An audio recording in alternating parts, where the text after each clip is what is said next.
Olá, boa noite, tudo bem? Bom, ganhamos a Supertaça, o primeiro troféu da época. Boas notícias depois de termos tido uma pré-época razoável, com 2 jogos negativos.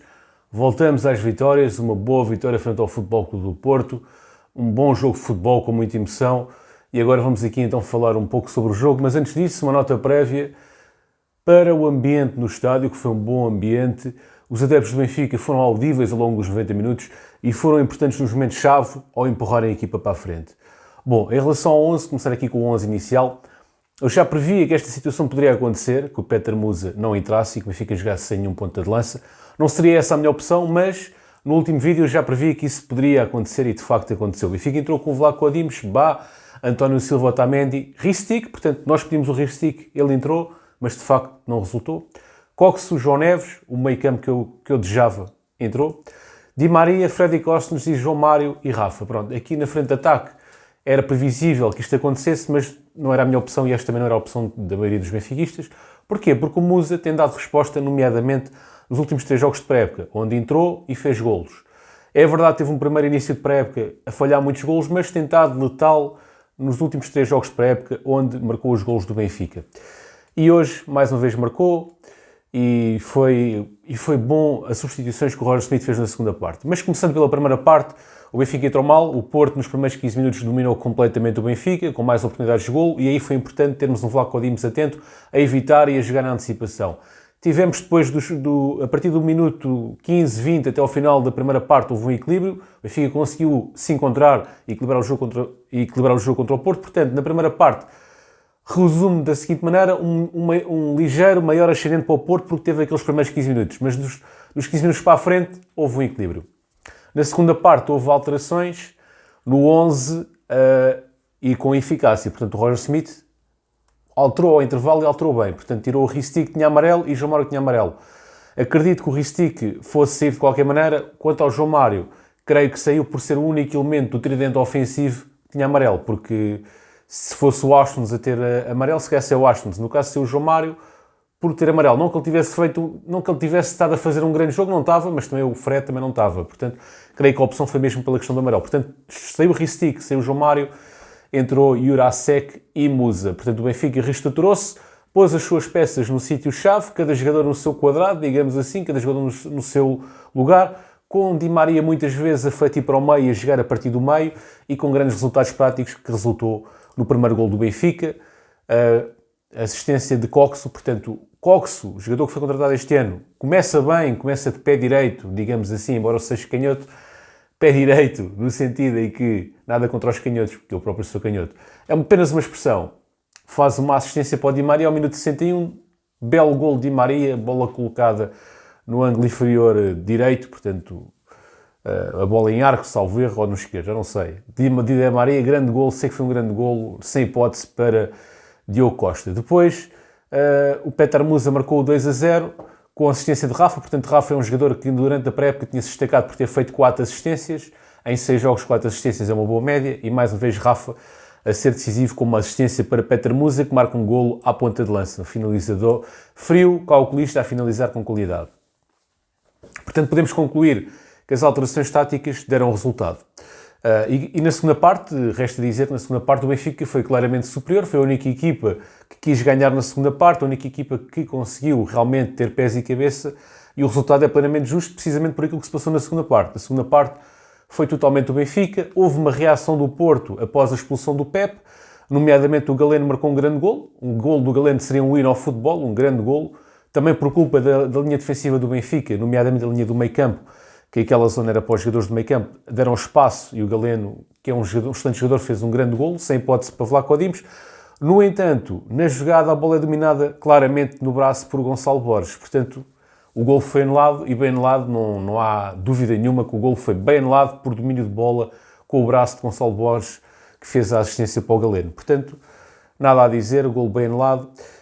Portanto, este resultado foi claramente justo. Uma primeira parte em que os jogadores do Benfica estavam a conseguir descobrir as linhas de passe do adversário, isso é trabalho também do treinador. O treinador passou para a equipa a mensagem de como é que o Porto estava a jogar e nós víamos consistentemente o Benfica a recuperar bolas no meio campo do Porto.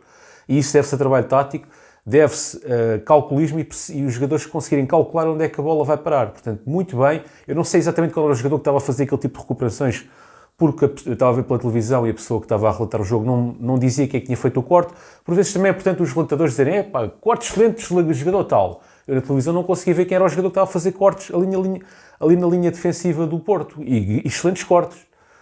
E, portanto, eu acho que isso também foi a chave. O Benfica conseguir antecipar as jogadas do Porto e cortar as linhas de passe do Porto, nomeadamente na segunda parte, a partir do minuto, logo a partir dos 55, 60 minutos, o Benfica com um futebol muito assertivo e de muita qualidade.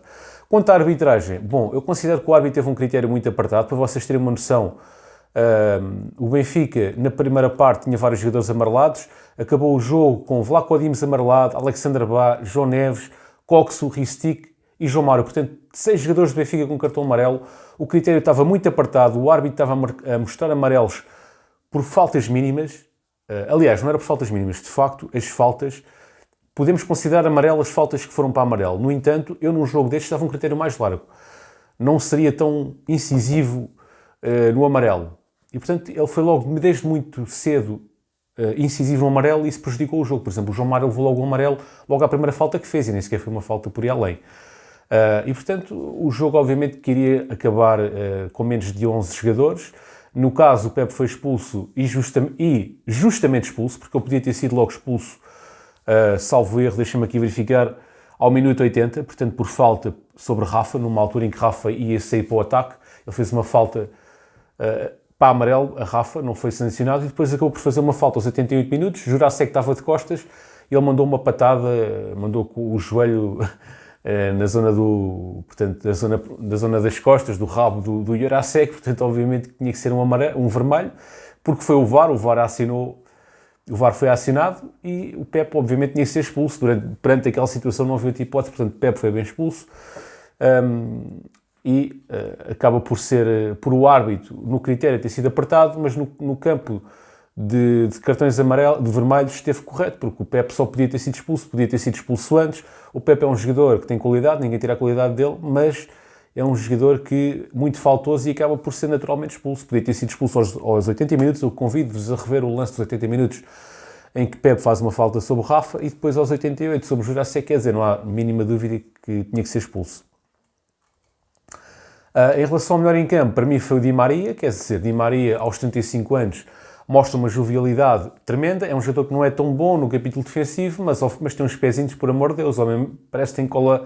Parece que a bola cola nos pés. Ele faz aquilo que quer, foi o jogador que sofreu mais faltas e é tecnicamente muito evoluído e eu acho que ele até joga melhor atrás do ponta de lança, na minha opinião. Mas foi o melhor jogador em campo para mim, claramente, Di Maria, e Otamendi também, uma referência elogiosa ao Otamendi, que veio de lesão, um jogador também já veterano, com 35 anos, e aparece ali com uma frescura física extraordinária. Eu acredito que seja mais... que o jogador tenha atingido aquela forma física mais pelo psicológico dele, porque foi ao limite, do que propriamente por estar assim tão bem fisicamente. Portanto, o psicológico dele é tão forte, ele consegue esconder as limitações físicas e fez um jogo imperial Otamendi com uma consistência defensiva muito bem, fazer ali uma grande dupla com o António Silva.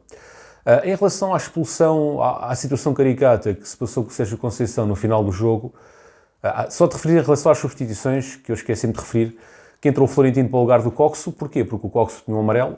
E entrou também o Chiquinho para o lugar de João Neves ao minuto 75, que também João Neves também tinha um amarelo. Portanto, aqui inteligência tática de Roger Smith ao tirar os jogadores amarelados e ao perceber que o critério estava tão apertado que era importante substituir os jogadores amarelados. Portanto, Roger Smith muito bem no banco de suplentes. Esta vitória tem muito dedo de Roger Smith. Se errou no 11 inicial, ganhou claramente na forma como interpretou o jogo e na forma como teve a capacidade de reconhecer: eu errei, vou corrigir. Portanto, teve a humildade de corrigir o seu próprio erro logo ao intervalo e de saber mexer na equipa nos momentos certos. Portanto, as mexidas dele foram certeiras, decisivas e muito importantes para o jogo. E eu queria aqui referir especificamente a substituição do Chiquinho. Porquê? Porque o Chiquinho, surgem notícias que o Chiquinho tem interesses, nomeadamente da Rússia, salvo erro, e aqui o Roger Smith está a dar um claro sinal à direção do Benfica ao dizer que eu quero o Chiquinho, porque senão não colocaria o Chiquinho em campo, penso eu. Mais provavelmente, se calhar, recuaria o Washington e colocava outro jogador na frente de ataque. Portanto, ele, para colocar claramente o Chiquinho, parece-me a interpretação que eu estou a dar, que ele está a dizer à direção que conta com o Chiquinho. Não sei quanto a vocês, qual a vossa opinião em relação ao Chiquinho. A minha opinião sobre ele fica para um outro vídeo, para também tirar aqui um pouco de suspense, não é? Em relação ao Sérgio Conceição ter sido expulso, bom, eu de facto confesso que nessa altura, não quero estar aqui também a queimar o homem, o Sérgio Conceição, embora ele seja completamente anti-benfiquista, mas a questão é que eu não percebi exatamente o que é que se passou, até porque a minha box está variada, não pude voltar para trás. Portanto, eu estou a fazer o vídeo imediatamente após o jogo, nem sequer estou a ouvir os comentadores, não sei exatamente, mas a sensação que eu fiquei é que quem expulsou o Sérgio Conceição foi quem? Foi o quarto árbitro que deu indicação para ele sair? Ou foi o árbitro mesmo que disse diretamente Sérgio Conceição está expulso? É que isso também acho que é importante perceber. Portanto, eu acho que o Sérgio Conceição estava a pedir, olha, eu quero ser expulso pelo árbitro, que é que seja o árbitro a dizer-me que eu estou expulso e não o quarto árbitro. Fiquei com essa ideia, mas não tenho certeza. Por isso, informem-me aí nos vídeos, eu com certeza que agora quando acabar o vídeo também vou me informar, mas foi essa a sensação que eu fiquei. Portanto, Sérgio Conceição queria ser expulso pelo árbitro e não pelo quarto árbitro, porque eu nem sei se isso é possível a ser expulso pelo quarto árbitro. Portanto, não tenho exatamente a certeza. De qualquer forma, isto é um bocado anedótico, não é? O Sérgio Conceição, com certeza que percebeu perfeitamente que estava expulso. Se não foi o árbitro diretamente que disse que ele estava expulso, ele com certeza que percebeu que o quarto árbitro não estava a mentir, percebeu também, quando o seu capitão de equipa chega a ele, que ele de facto estava expulso e, portanto, eu acho que ele tinha que acatar a decisão e ser expulso e sair, porque senão também está a faltar ao respeito de uma forma gritante ao árbitro, não é? Portanto, temos que perceber aqui as coisas. Ok, o Sérgio Conceição se calhar queria receber diretamente a ordem do árbitro, por outro lado também não pode respeitar a equipa de arbitragem daquela maneira e dizer não, eu não saio daqui, quer dizer, isso é uma humilhação para o árbitro e acaba por ser uma humilhação para ele próprio porque tem um comportamento completamente reprovável. E basicamente é isto, também não quero aqui estar a queimar o homem, é o treinador do Porto, é o treinador do clube rival, mas também por vezes acontecem episódios tristes como este e basicamente é isto. Bom, muitos parabéns ao Benfica, vencedor da Supertaça, e parabéns aos adeptos que proporcionaram um ambiente fantástico e que puxaram pela equipa sempre ao máximo. Bom pessoal, forte abraço, muito obrigado por terem assistido a este vídeo.